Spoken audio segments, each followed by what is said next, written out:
Worthen. Yeah. All right. Hey, it's Mark Wasserman. I am the productivity coach at the La Quinta Market Center. And today I have my very first guest on this new show, I'm going to call it. It's Brock Worthen. Brock is the team leader for the Pasadena Market Center. And just a real quick story about Brock and why he's here. I was at an award ceremony last week, and it was a regional award ceremony, and Brock got a workout. He was accepting more awards than I'm sure he could count.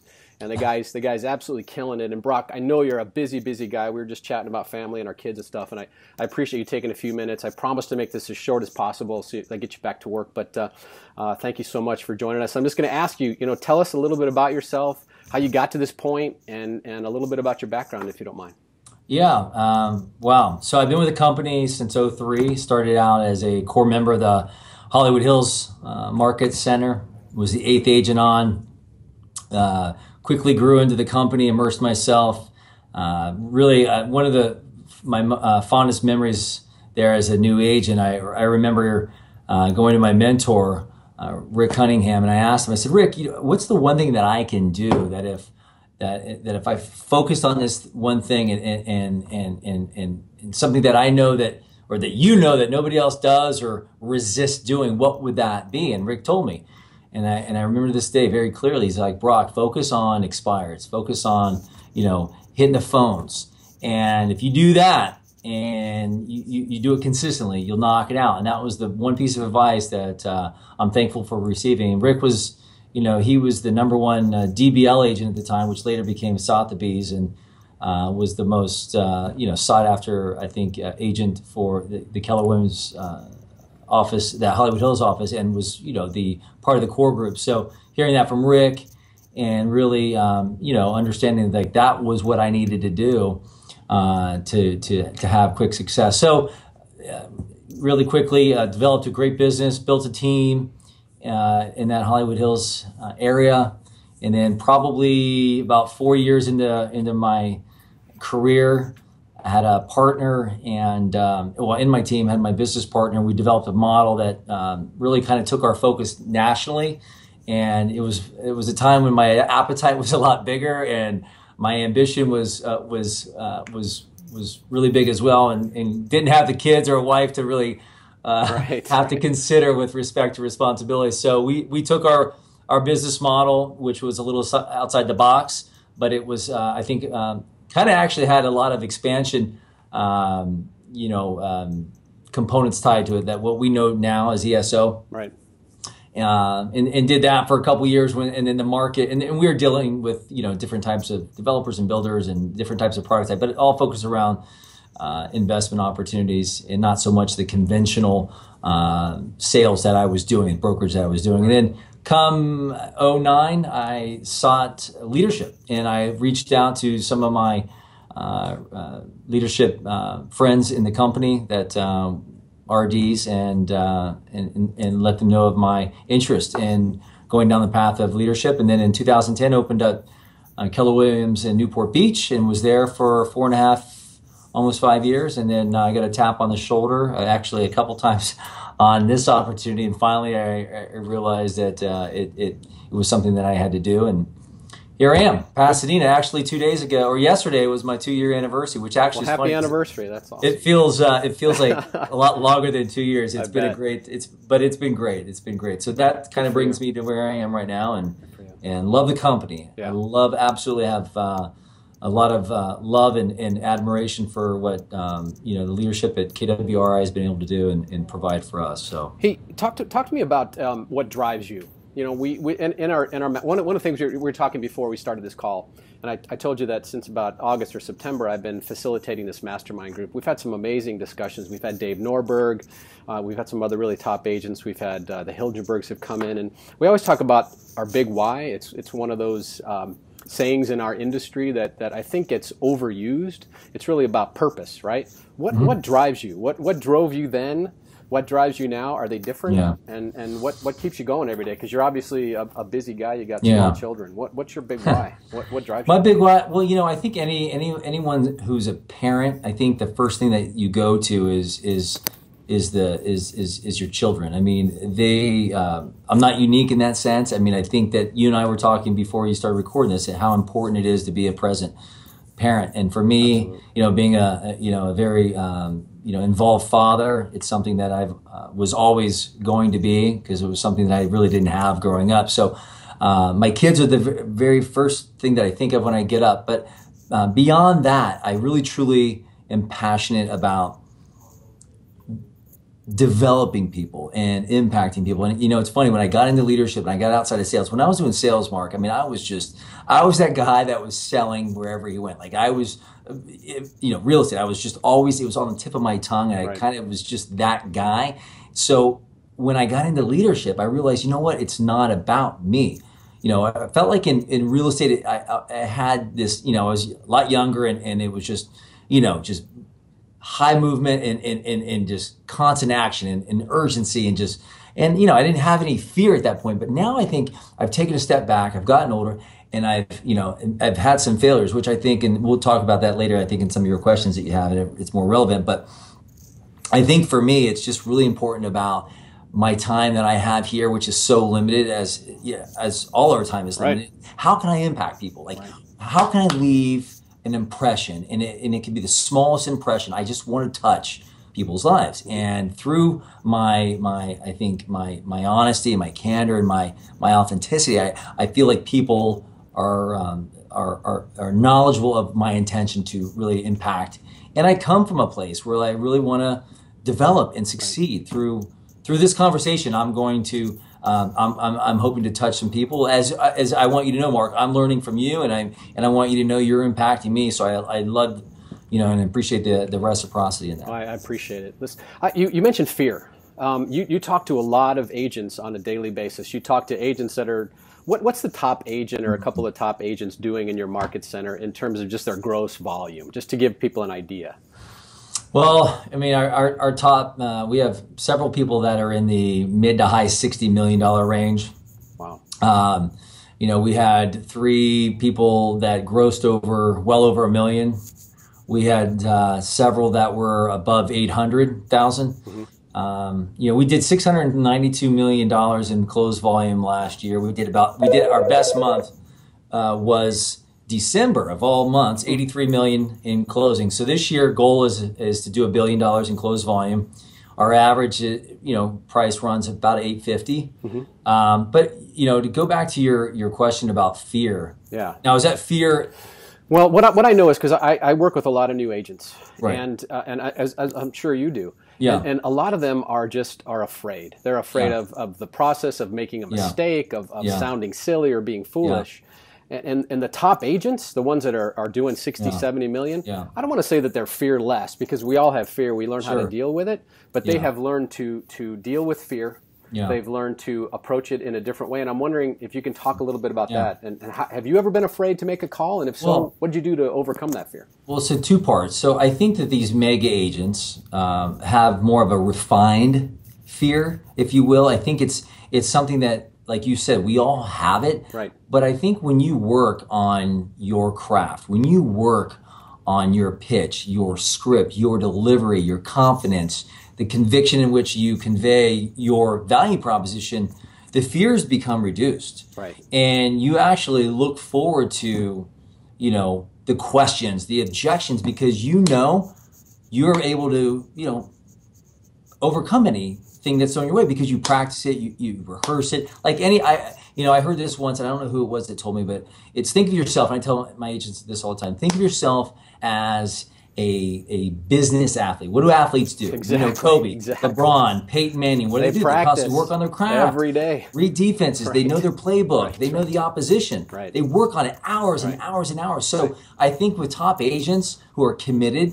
to bettering their practices and their scripts and just everything in their business overall, it shows, because clearly they're growing at levels other agents may not be, because they take time to really work on their craft. So young agents, new associates, or even agents that have been in the business but haven't yet hit that stride, I think it goes back to really saying, you know what? Why am I here? Why am I doing this? Do I have a passion? in real estate? Do I really want this? Do I want to succeed at the levels that I know I can, or am I going to allow this sort of fear to hold me in this state of complacency? Because a lot of people do that. They hold on to the personal insecurities, or the image that they have internally of themselves, when I think at the end of the day, if they realize that if they commit daily, they realize that failures are going to come. They realize that the hang-ups, the doors being closed in their faces, the people that tell them to go pound sand, that's going to come. Peyton Manning knows he's going to get sacked. Peyton Manning knows he's going to throw an interception. But it's how you respond. Exactly. And it's how I think that you commit to the process, and then you commit to the fulfillment and execution of the process, and being okay with hitting, your face on the ground. And falling down. As long as you get up and you keep moving, it's never a failure, right? Boom. If you quit, you're done. You failed. Yeah. Well, then you're part of the 85% that failed. Exactly. I heard an interview with George Brett a year or two ago, and George Brett's in the Hall of Fame. Kansas City Royal, had 3,000 hits, and he said, "Yeah, I had 3,000 hits, but what people don't talk about are the other 4,000 times I struck out, flied out, got thrown out." I mean, they talk about those 3,000 hits, and we forget that those guys. I'm so glad you mentioned the athletes, because it takes so much to be successful, and we forget about that in our business. Do you have to be passionate?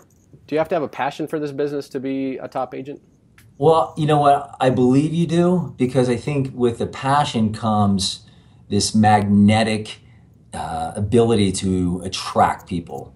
If you just kind of aimlessly went through and you didn't really show that spark or that energy or that appeal, well, then why am I going to want to, be in business with you, Mark, or John, or Susie? It's like, I want to see like this hunger, this desire to help, to lead me through this process. If I'm an agent and I'm guiding my client along the way, that's what clients want. They want to be guided, and they want to trust that, you're my advisor, you're my consultant, you are somebody that is at the precipice of being able to help me make the best decision possible, and I'm trusting you. And if you don't have a passion, like if you don't have an obvious hunger and desire and professionalism that's clear, that you've taken this business very serious, then there's so many options. I mean, there's you have so many options as a consumer, and it's not hard to find people that are passionate. Just look at the your trend reports and look at the people that are controlling the market share, and find commonalities in their business. Is it discipline? Is it consistency? Is it an appeal to a particular niche? And I think that, if you can find something that speaks to you as an agent, and you stay in that lane and don't try to be, proficient in 5 different lanes. I think if you become proficient in one lane and become the master of that domain, that you're going to be the guy or the woman that's desirable to that particular client base. But you have so many agents that are throwing things against the wall and hoping, I'm going to grab something that sticks. And I'm not saying that you can't have multiple streams of generating business, but you want to really refine your skills in one area and just go after it. Absolutely. No, those are great points. So if I'm a new agent today, I'm starting today, I come to you and I say, Brock, I need to get a deal in the next 60 days, 45 days. My back's to the wall. What do I do? What do you tell that agent? What would you say to go do today, right now? Go see Mark. Go see my boy Mark. Leverage, right? Leverage. My productivity coach, Mark. I got to tell you, it's a great question, because that alone, that scenario alone, is going to determine whether that person succeeds or fails, honestly. And I'll tell people, imagine if there was a video camera that was rolling, and in that video camera, you were going to show your kids one day on the skill sets on to becoming a successful real estate agent or salesperson. And based on what you do in that day or that week or that month, that will be the sort of, the reel of what your kids will see. And now, it's like, or imagine your kids looking in on your day. Like, how do you perform? Do you show up? What are the actions? What are the habits that you're creating around your business? And I tell you, like, if it push came to shove and your house was going to be, taken back by the banks, and unless you opened up an escrow, look, there's a lot of people out there, Mark, with their hands up, and it's just about getting out there and finding them. And look, there's many ways. I mean, look, sitting open houses, not on the traditional days, but sitting them on the non-traditional days, and how you really leverage that opportunity. Are you banging 100 doors to the left? Are you banging 100 doors to the right? Are you calling all the past agents in the area that had listings and let them know, hey, listen, I know you got a listing at 123 Main Street 2 months ago. You still have buyers. I got a great open house coming. Like really thinking outside the box. Don't stay in it. Figure out a way to maximize your time on saying, okay, I got 30 days or I'm losing my house. Right. How do I find a seller? And it's like, you can't use excuses as to I'm new or, I'm too young or I don't have enough money. What you do have is you have time and you have a heart. And if you can put your heart out there and you realize that people are going to be attracted to you, if it's not the longevity that you've been in the business, but the fear but the sure sense of your determination and your will to be the best that you can be for that client at that time, people will be drawn to you. They're going to listen to you, Mark, because they like you, but they're going to work with you because they trust you. Absolutely. That's good stuff. It's like Tony Robbins says, right? We are successful either through inspiration or desperation, right? And it's one of those two.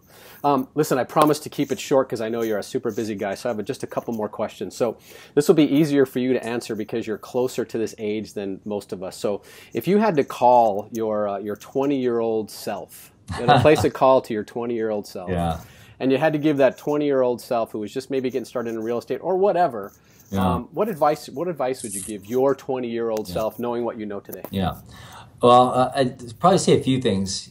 Find great mentors. Surround yourself with people that have succeeded at very high levels. Ask them great questions.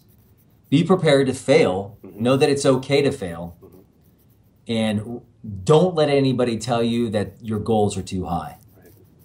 Good. And if they weren't in real estate, I tell them, you know what?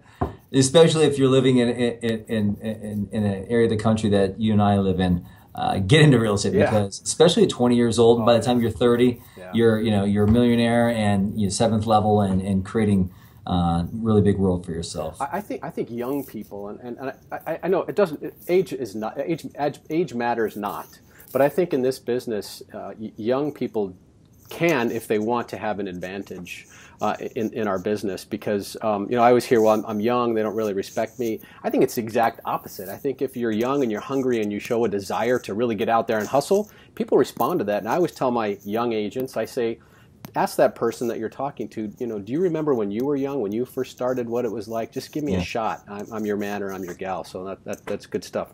One other question, and I'll close on this. Again, I really appreciate your time. This has been really great for me. If you had to use one word or give me one word to describe the reason for your success, you only get one. You can't use more than one. One word, the reason for your success.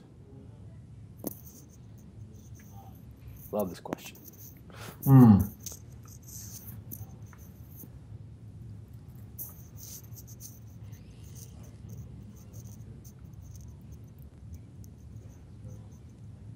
Fail. Wow, that's really. Yeah. Now you have to elaborate. That's really. Well, I hope that you'd ask me that. I wanted to say my mom, but I thought this would be a little bit more relevant for people because I think through failure, you find who you really are. And then you find your purpose, and you also find ways of succeeding. Right. And through the failures that I've had in real estate, I've learned a great deal about the business, about succeeding in the business, about doing things differently in the business. And I just feel that you have to be okay with failure. Right. Now, don't be consistently failing. Right. Learn from your failures, as we all know. But I think that you have to be okay with failing and know that through that, you're going to learn a great deal about the business. And hopefully in that learning process, it's going to propel you to that next level of achievement and attainment and extraordinary measures that we all have possibilities. It's great stuff. It's the first time somebody's answered that question with, I don't want to say a negative word. I mean, fail is probably more on the negative side, but that's the first time somebody's used something like. I appreciate that. That was a great answer. So, look, I know you're a busy guy. It's Friday afternoon. I want you to have a great weekend. You're killing it. keep doing what you're doing. And again, thank you so much for taking the time. I really appreciate it. Well, hey, man, I'm honored that you asked me to be a part of this platform. First Skype interview. So I expect this will go viral like you TED Talks, and it's all because of the mastermind behind it, Mark Wasserman. All right, hey, buddy. Thank you so much. Hey, my pleasure. Have a great weekend, and in this first quarter like you started, on fire, buddy. All right, take care. Have a good one. Be good.